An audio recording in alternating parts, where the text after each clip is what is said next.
Nós somos a equipe responsável pela célula solar. A equipe é composta por Matheus Figueira, Felipe Lavô, Bruno Pinheiro e Diogo Augusto. O circuito que iremos apresentar trata-se de uma célula solar, que é um dispositivo elétrico capaz de converter a luz proveniente do Sol diretamente em energia elétrica por intermédio do efeito fotovoltaico. A célula será construída a partir de elementos parasitas presentes no transistor 2N3055 mostrado ao lado. Podemos citar como possíveis áreas de aplicações para uma célula solar a construção de módulos solares a partir da associação dessas células em série. Também a construção de sensores infravermelhos e ópticos.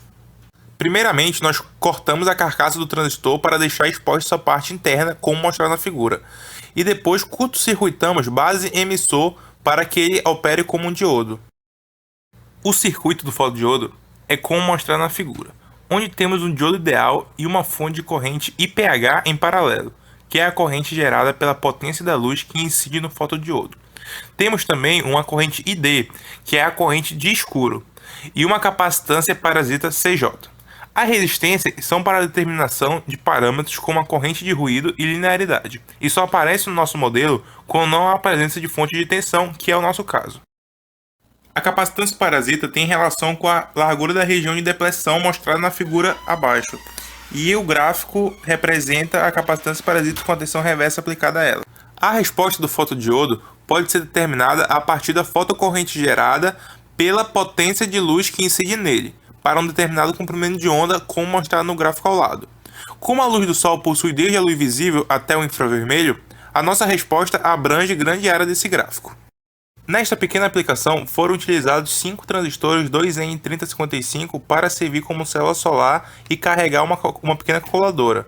Veja como não estamos utilizando um elemento especializado, foram necessários vários componentes para poder suprir a carga.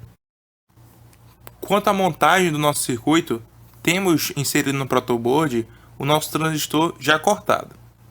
Depois, nós curto-circuitamos a base e o emissor, são os dois terminais indicados, com a ajuda de um jumper amarelo, que está indicado na figura. O terminal base emissor agora será o nosso anodo do fotodiodo. E a carcaça, que é o nosso coletor, será o catodo.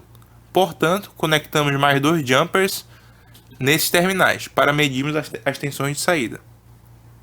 Perceba que o nosso circuito é muito simples, não tem nenhuma fonte de alimentação ou outro circuito extra. É só o nosso elemento sensor, que é o transistor 2N3055, está bem explícito na figura, e os contatos para realizar as medições.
Com os testes, foi possível averiguar que para uma única célula, a maior tensão gerada foi de cerca de 430 mV, e isso foi obtido no horário de meio-dia, portanto, tinha uma alta incidência solar.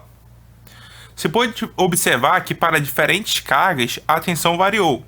Montamos um gráfico e averiguamos que para cargas muito altas, a tensão se estabiliza em cerca de 350 mV, portanto sendo inviável, tendo que ser necessário a associação de células em série para aumentar a tensão gerada e suprir a carga.